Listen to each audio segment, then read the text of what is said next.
Hello, everyone, and welcome to the Happiness Journey with Dr. Dan podcast, where every journey is worth living. My name is Dr. Dan, and I'm your host for today's episode. I'm a bilingual neurolinguistic programming and cognitive behavior psychotherapist specializing in anger management issues, both court appointed and private, marriage and relationship coaching, dissociative disorders, narcissistic personality disorders, depression, anxiety, dream analysis, and also provide life, business, and retirement coaching support. I provide individual one-on-one sessions in both French or English, and also do group settings. If you need any assistance, reach out to DMB Therapy and Coaching Services at 301-325-1550, and our website can be found at lifecoachddanamzallag.com. Today, I'm very excited to have for our sixth episode of season 23 a very special guest, an expert in the area of health and relationship, Dr. David Yates. And just like every of my past episode, I will leave it up to the guest to properly introduce themselves, as no one can do a better job. Doc, the floor is yours. Thank you so much, Dr. Dan. It's a pleasure to be with you today. I love collaborating with other individuals. I'm so glad to hear about your background as well and your experience. And mine really comes from just living life. I've always wanted to serve others and help others, and that's what led me to become a doctor. I specialize in the upper neck as a chiropractor. I do upper cervical specific chiropractic work. I've been doing that for about 18 years. Mhm. I've done it in 6 different states here in the United States. I currently work at a integrated clinic here in Bakersfield, California, called Invista Medical. I Okay. see anywhere from 20 to 40 patients a day, every day of the week, except for today, Thursday. Thursdays are my day off, so it's the day that I use to kind of develop my own business, which is a consulting business that I just decided to start about a month ago. So what I've been doing lately in between seeing patients is a lot of research on consulting businesses because I've always, my first love was teaching. I taught in the Burbank Unified School District as a substitute teacher and then as a Spanish teacher. And that was in 1995 to 2000. I started my doctorate in 2003 and graduated in 2007. And I love the journey that I'm on right now. And as far as like health and relationships go, I was married for 18 years. Mhm. I have 5 children. Wow. Unfortunately, I've been divorced for 7 years, but they say that life, like failure is life's greatest teacher. Mhm. And from that failed relationship, unfortunately, with my ex-wife, I have learned so much over the last 7 years.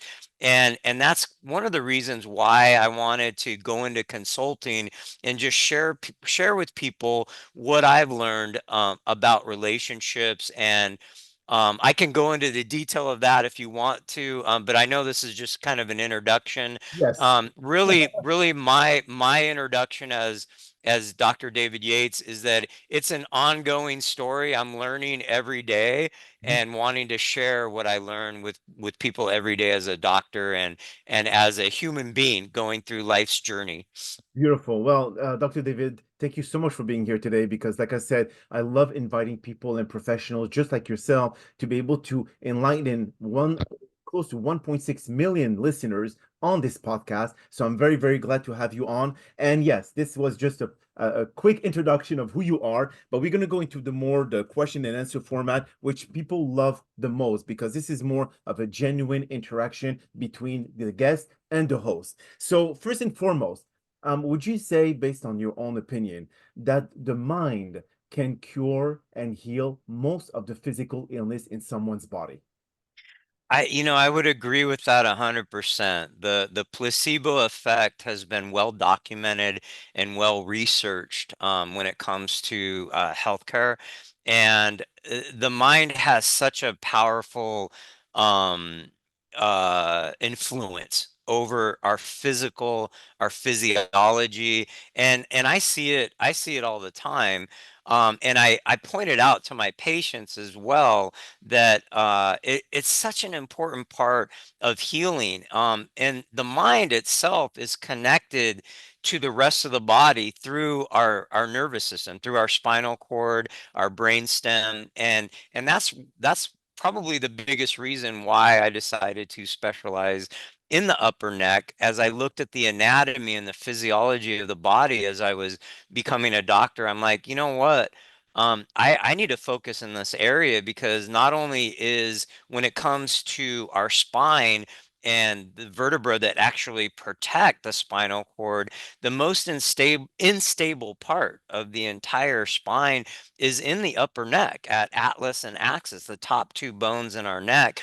And they misalign the most frequently, and they do the most interference to our mind's body, or our mind's ability to communicate with the rest of our body. And that communication is constant. And when I found that when I remove interference to that communication, that's when the person heals the best.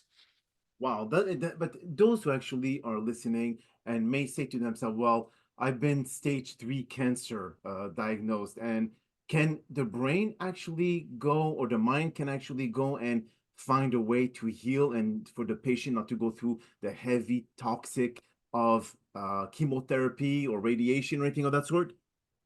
Absolutely. I mean, there's a lot of documented cases in which when a patient believes that a certain treatment is going to heal them, it actually does, even though it might just be like a sugar pill, Yes. or has no like medicinal effect at all.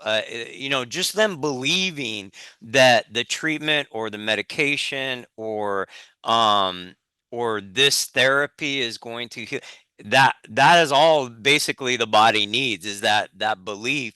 And then the physiology takes over, the healing takes place, the tissues heal just by what they're thinking in their mind, that yes, this is going to heal me. So then between you and I here, Doc, the whole biopharma and medical field is the biggest scam on earth. Pretty much, yeah.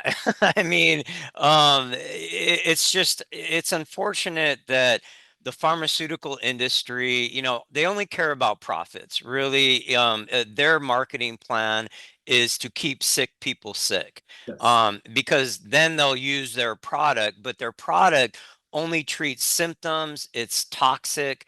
It just um, perpetuates more disease and toxicity in the body, which it keeps their clients buying the product over and over again. The healthiest people on this planet are those that don't have to use any medications, because their body is functioning at the level that it needs to be.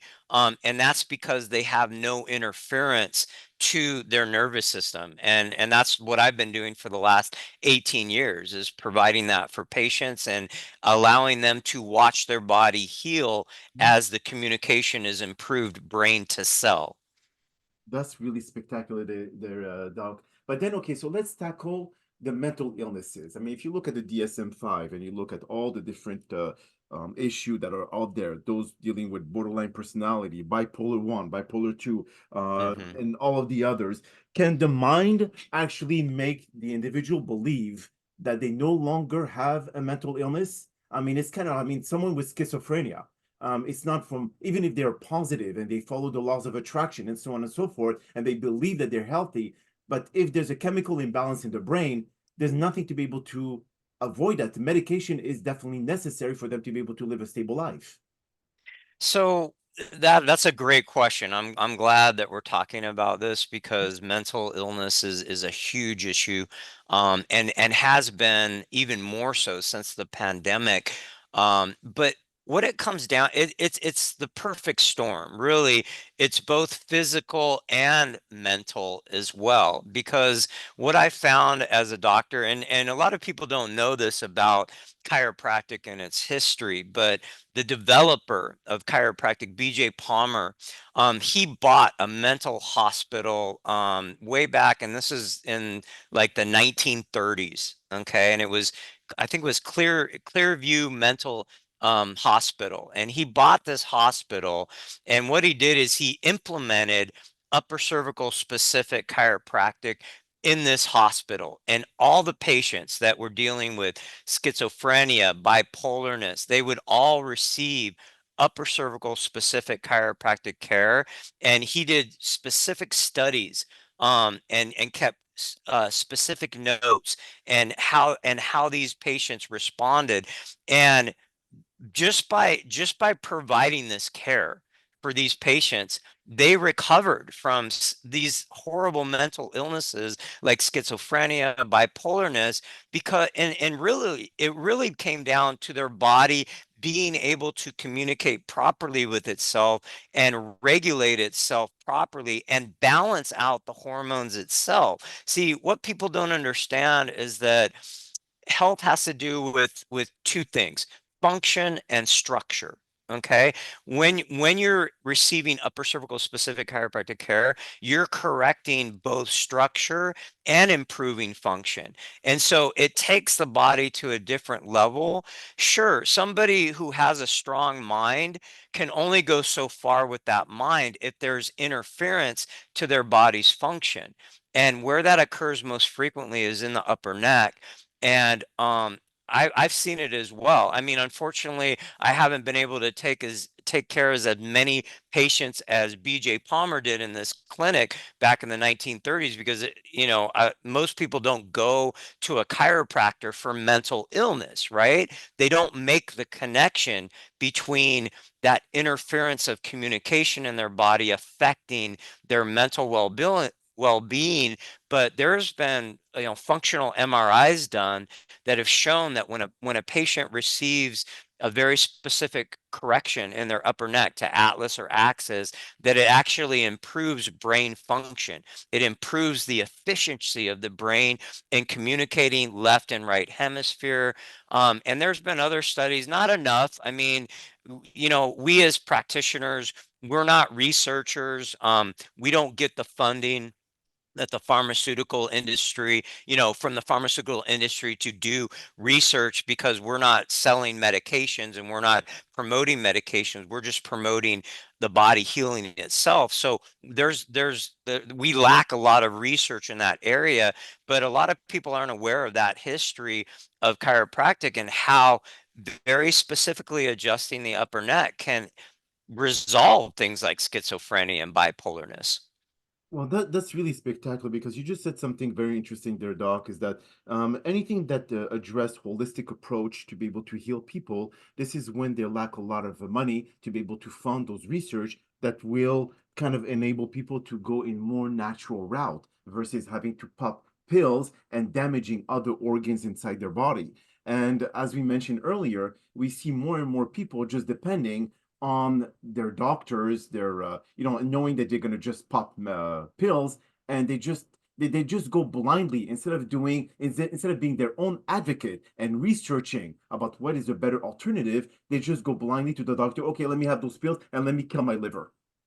Yeah, and it comes down to tradition. I mean, traditionally, conventional medicine has dominated ever since Hippocrates, the father of medicine, I mean, before the time of Christ, right? But the pharmaceutical industry has kind of run with that, because that's the allopathic philosophy of health. If something's wrong with the body, you need to add something to it or take something away from it.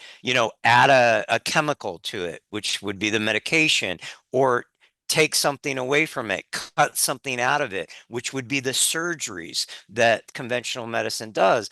But the vitalistic philosophy of health is that if there's something wrong with you, it's an internal issue within your body, that all you have to do is find out what that internal issue is. And your body will heal itself. It has the ability to self-maintain and heal itself, and you just have to find what that is. And that is chiropractic philosophy in a nutshell. I mean, that's D.D. Palmer, the founder of chiropractic, really took a look at the anatomy, and he said, okay, he was a farmer, right? And so he's like, I have to have good soil in order for my crops to grow. Same with our body. Our body is the soil, and it has to be functioning correctly. It has to have, you know, air, water, sunshine, all that. Well, that's all provided through the nervous system. The nervous system is what allows all the cells in the body to function correctly. Obviously, we need nutrition, okay, and we need exercise, and we need a good mindset and all these things. But all those things are enhanced when there's no interference to the communication system of the body, which is the nervous system, the central and peripheral nervous system. Okay, so that's actually an interesting. But if you look at the spine, the complex structure, which is in the made of 33 vertebrae bones, is there a way that you can target a specific mental illness, let's say L5, L4, whatever it is, and then that will cure, or that will treat, let's say, bipolar, or it will treat schizophrenia, or any of the other mental illness? Is there a way to be able to target specific vertebrae in the spine to be able to address each of those mental issues? So that's a great question. I like that question because as a doctor, we're taught to diagnose and then treat, right? And the treatment basically is going to treat this specific disease. Mhm. In chiropractic, I'm glad that you brought that up because in chiropractic, we don't treat any specific diseases. When BJ Palmer was running this clinic, this mental, running this mental hospital and treating patients, he was, he didn't there were a lot of different diseases, like I said, schizophrenia, bipolarness, dementia, all these different things that he was seeing in the hospital, but all he was doing was he was looking at the upper neck and saying, okay, because of my studies and what I know about the physiology of the body and what's going on in the upper neck and what's going on with those two bones and how unstable they are and how frequently they misalign and cause stress on the brainstem and diminish blood flow to the brain and actually diminish cerebral spinal fluid drainage from the cranial vault. He didn't know all those things at the time, but he had a good hypothesis that this was what was happening, and he used very specific X-ray to find out specifically how the bone had misaligned, and then he very specifically would correct that by hand with a very gentle adjustment.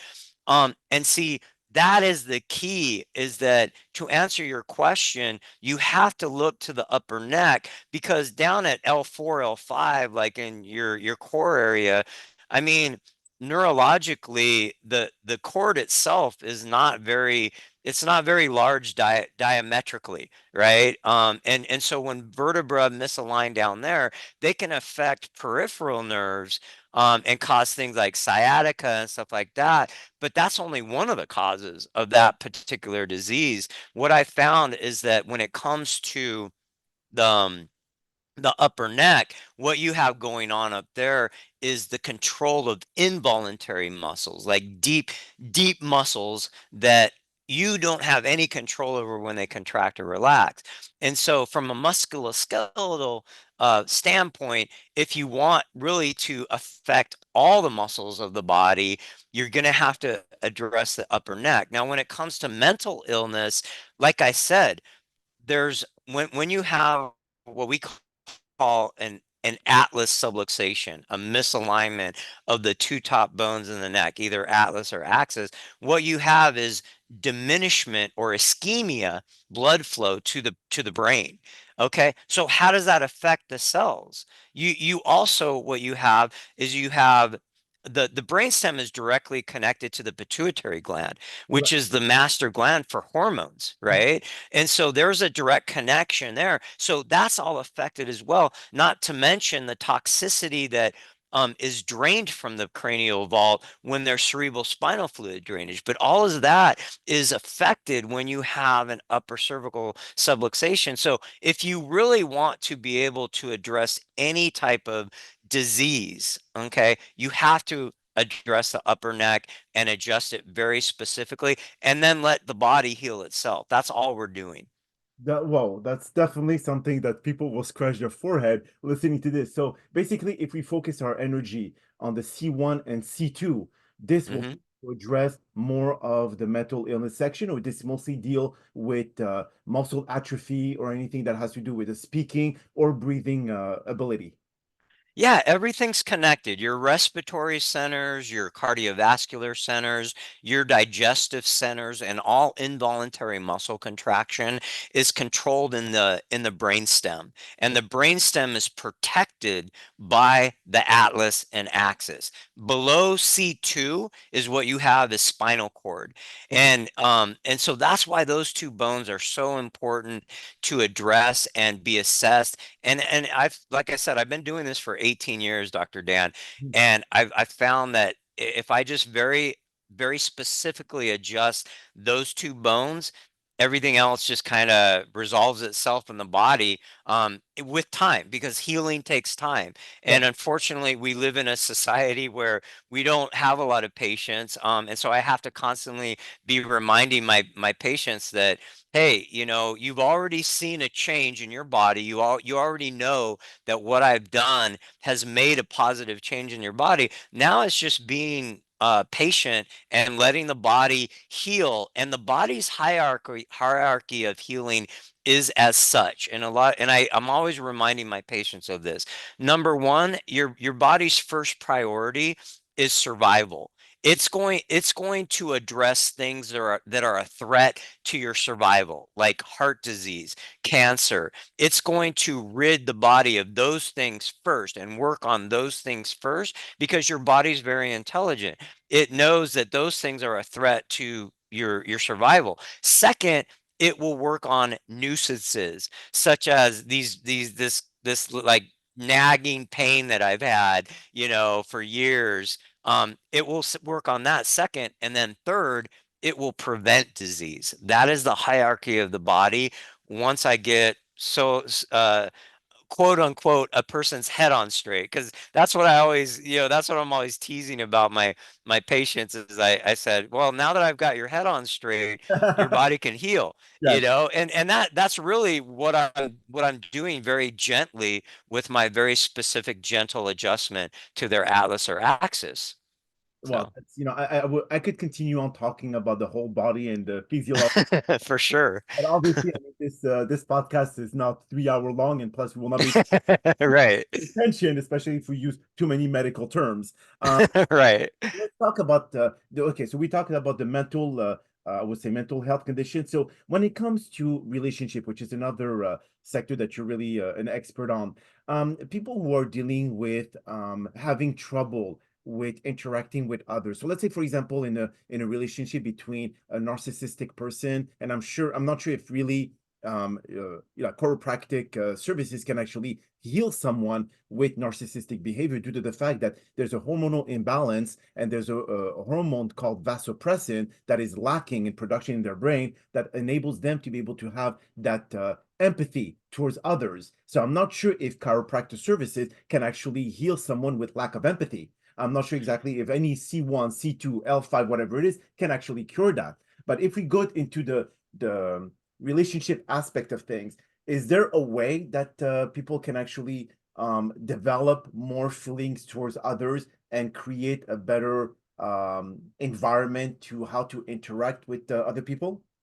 The key to that, Dr. Dan, is following the teachings of Christ. Okay, that in order to be an empathetic person, and to really, because what is the main teaching?